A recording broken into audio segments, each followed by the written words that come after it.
Yo tengo una visión bastante particular al respecto, no sé si tan particular, eh, pero según la experiencia en otros países, mientras no nos toque en el bolsillo o mientras no se nos castigue, no vamos a hacer nada al respecto. ¿Ya? Eh, en Alemania creo que era, uno paga por la cantidad de basura que uno va a botar. Y como uno tiene que pagar más por la mayor cantidad de basura que tiene, obviamente la gente reduce, recicla a los puntos limpios, deja las cosas donde corresponden. Y acá eso es difícil. Si hacemos una encuesta, yo creo que muy poca gente paga lo que a nosotros se nos cobra por basura municipal. Y en general las municipalidades no te cobran eso también por un asunto político. O sea, porque si hago un tipo de eso de que voy a cobrarles a todos, probablemente ese alcalde no va a salir en la próxima elección.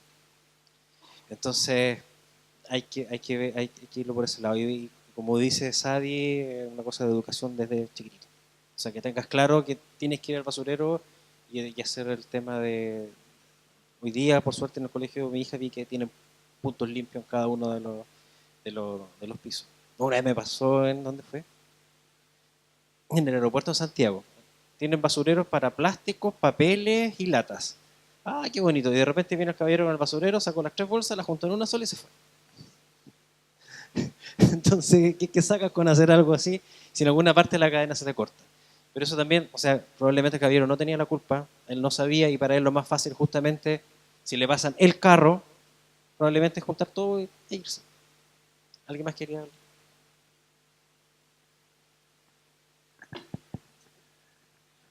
Primero que todo quería hacer como un comentario preciso para que no alargar tanto, de que en Chile entre el año 2011 y 2012 se aprobó una norma de que prohíbe la comercialización de bolsas que no sean oxo-biodegradables.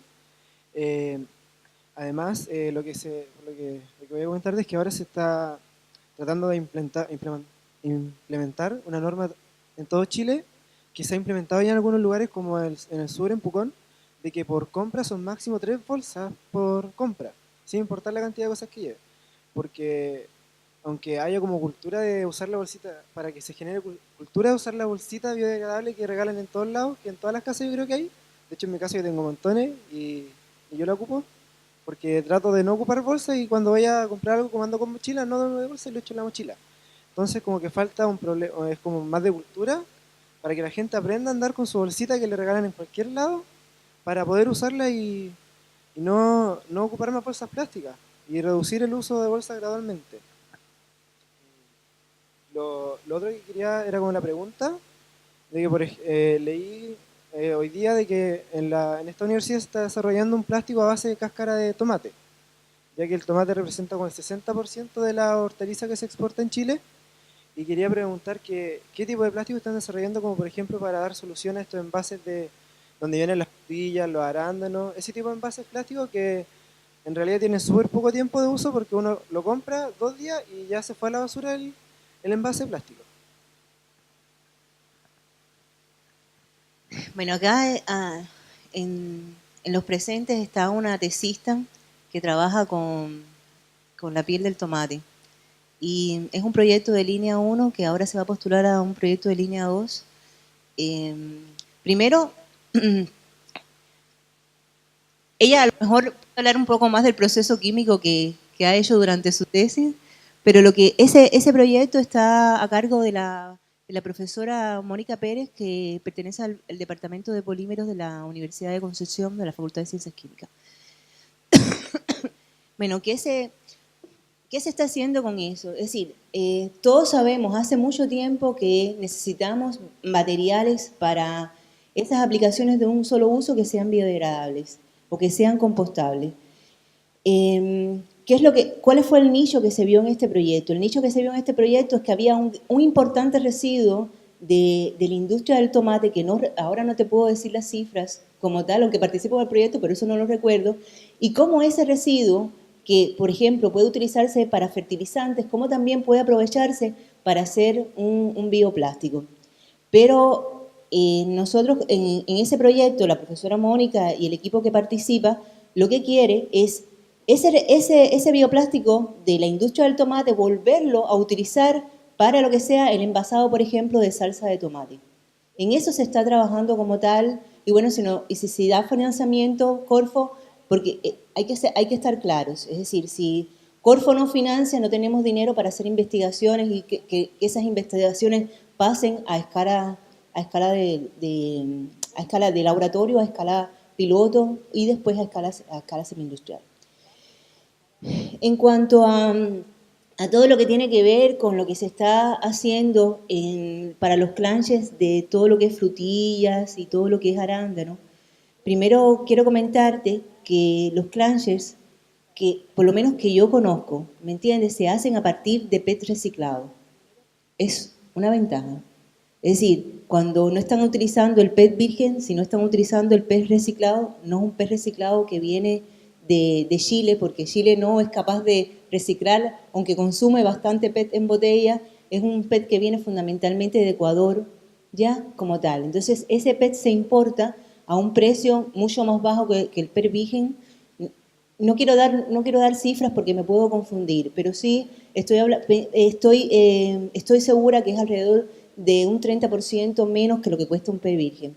Entonces, es una medida alternativa que se está utilizando actualmente, es usar PET reciclado. Por otra parte, bueno, también trabajé en la UDT y por eso conozco un poco. La UDT también está trabajando con todo lo que es los clanches a partir de PLA como tal. Es decir, porque si bien el PLA es un polímero que se comercializa, que actualmente tiene precios competitivos con respecto al polipropileno y al polietileno, todavía ya se puede pensar en emplearlo. Antes los precios, porque todo es un problema de precios, no hay otra cosa. Si el PLA fuera mucho más barato que el polipropileno, todos utilizaríamos PLA. Pero el PLA, aparte de ser un polímero hidrofóbico, que eso es bueno y bastante inerte, tiene problemas de la procesabilidad del polímero. Entonces, por ejemplo, la empresa Integrity, que es una de las empresas que produce clanches y pertenece a un holding, él dice que en la producción yo pierdo alrededor de un 50% de PLA. Entonces, eso es malo. Pero ¿qué pasa con las empresas también? Las empresas quieren, donde producen PLA, donde transforman el PLA, donde transforman el PET, discúlpame, también transformar el PET. Es decir, ellos no quieren cambiar su infraestructura para la producción de bioplásticos. Entonces, cuando estamos analizando los bioplásticos, tenemos que mirar, hay que comprar infraestructura. Es decir, nueva infraestructura porque no podemos procesar los bioplásticos en el mismo lugar. Eso requiere inversión. ¿Quién va a poner esa inversión? Sin ayuda del Estado es poco probable, porque los empresarios no quieren perder. ¿Ya? Y lo otro es que también el precio del producto es un poco superior a lo de los plásticos tradicionales, como bien se dice. ¿Ya? No sé si respondí tu pregunta. ¿No? Sí. ¿O sí? Por acá tenemos otra pregunta. Un dato entre medio, también respondiendo a tu pregunta de cómo está Chile, cuál es el estado del arte de la ciencia en Chile. Nosotros lo hemos conversado en varios cafés acá. Chile, entre los países de la OCDE, está en último lugar o penúltimo lugar de inversión en ciencia y tecnología. Nos situamos con alrededor de 950 millones de dólares invertidos al año entre becas, entre proyectos de investigación, de ciencia básica y aplicada. No me gusta hacer esa diferencia, pero para poder entender de qué se trata. Y también conversábamos en la mañana justamente con Sergio y Claudio Toro, el director de CIPA. Cuando fuimos a un programa en la mañana, conversábamos también este tema precisamente de las políticas públicas. Chile todavía le falta una institucionalidad acorde a un país que está precisamente, como decía Sadi, en vías de desarrollo. Otros países alrededor, aquí mismo en la región, tienen Ministerio de Ciencia, tienen consejos independientes de ciencia que le entregan una especie de asesoría o de consejo al Poder Ejecutivo, también al Poder Legislativo. Entonces, de esta manera, la investigación científica no solamente se queda en los laboratorios y se queda en las universidades, sino que además cumple un rol social de ser un transformador, una herramienta de transformación social, digamos, investigando en cuestiones clave para el país, estratégicas, por ejemplo, pero además apoyando la competitividad, la innovación y la curiosidad de los propios científicos, que son al final los que mueven el desarrollo de la ciencia en el país. Eso como entre paréntesis, así que seguimos con las preguntas. ¿Aló? Ya. Yo quiero hacer 3 preguntas porque quiero ganarme el tazón, pero me pueden contestar cualquiera. ¿Y quién más La responde? primera es respecto a si hay un estudio global de impacto ambiental del ciclo de vida, digamos, de los plásticos, que consideran eso. Segundo, quiero saber si uno de los porque he sabido que algunos, por ejemplo, bolsas de algodón pueden ser más perjudiciales que una bolsa de plástico en caso de que se ocupe 2 veces, por ejemplo, en lugar donde la energía, el transporte, por ejemplo, Punta Arenas es muy caro, cosas así. Segundo, uno de los temas en el tema de los desechos son como los componentes que quedan al final, una vez que se degrada el producto, ¿cierto? Quedan estas sustancias químicas o componentes y si es que en el caso de estos plásticos al descomponerse se supone que son inocuos estos componentes o queda algo, ¿no? En el caso de las pinturas, por ejemplo. Y eso va a mi tercera pregunta. Si esto de los plásticos se aplica a otro tipo de insumos de la industria, como por ejemplo pinturas o otras cosas así. Si es son los mismos materiales parecidos o tiene algo que ver eso. Gracias. Sí, disculpa. Un montón de preguntas de nuestro contertulio. A ver, mira, para que te hagas una idea, en general los plásticos, el ciclo de vida para total degradación entre 100 a 1000 años. Como para tener una idea. O sea, probablemente desde que se hicieron los primeros plásticos todavía no se terminan de degradar. Esa es como la primera pregunta. Como bien dijo Sadi delante, va a depender mucho de la estructura molecular del plástico una vez que se vaya degradando. Hay plásticos que lamentablemente, aunque tú llegues a la molécula más pequeña, esa molécula pequeña no va a ser degradada por bacterias o por microorganismos. Y va a quedar ahí permanente, y va a quedar en la cadena trófica y probablemente estemos nosotros todos contaminados con eso. Hace un tiempo atrás, no sé si ustedes vieron un documental en TVN sobre los microplásticos que hizo Amaro Gómez Pablos. Bueno, y efectivamente se hicieron estudios de personas que trabajaban con esos plásticos y resulta que estaban todos contaminados con esos plásticos. Entonces va a depender mucho del tipo de plástico, el tipo de aditivo que se le agrega al plástico para que sea oxodegradable. Como dijo el colega de allá atrás, el tema de hacer bolsas oxodegradables ayuda en algo, pero a la larga el microplástico, la micropartícula va a quedar igual. Con respecto al tema de las pinturas, también depende mucho para qué vas a utilizar la pintura, dónde vas a utilizar la pintura, qué quieres proteger con la pintura. Ya hay pinturas que son matrices poliméricas. Antiguamente las pinturas para que fueran brillantes se les agregaba plomo. Incluso si de repente ustedes ven películas gringas y alguien empieza a hablar como lecer, le dijo, parece que tú comiste mucho plomo cuando chico. Porque normalmente eran re tóxicas. Las pinturas se descascaraban fácilmente con la humedad, quedan dando vueltas y los cabros chicos se las comían. Y el plomo es un tóxico acumulativo en el tiempo y te genera daño a nivel del sistema nervioso central, por ejemplo.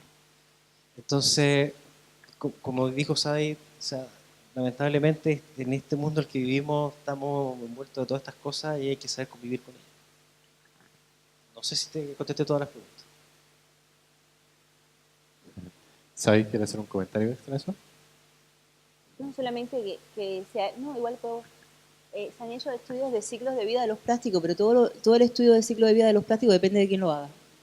Entonces, se ha hecho, por ejemplo, el estudio del ciclo de vida del plástico con respecto al vidrio y el plástico ha ganado. Entonces, todo depende de los organismos que hagan ese estudio de ciclo de vida. Y hay algo que mencionaste, y disculpa, hay algo que mencionaste que es una de las desventajas de utilizar biomateriales, es cómo se pueden reciclar. Es decir, ellos se degradan, a ser transformados por segunda vez, se degradan mucho más de lo que puede degradarse un plástico normal. Entonces eso también es un desafío a seguir, ya que no ha sido resuelto.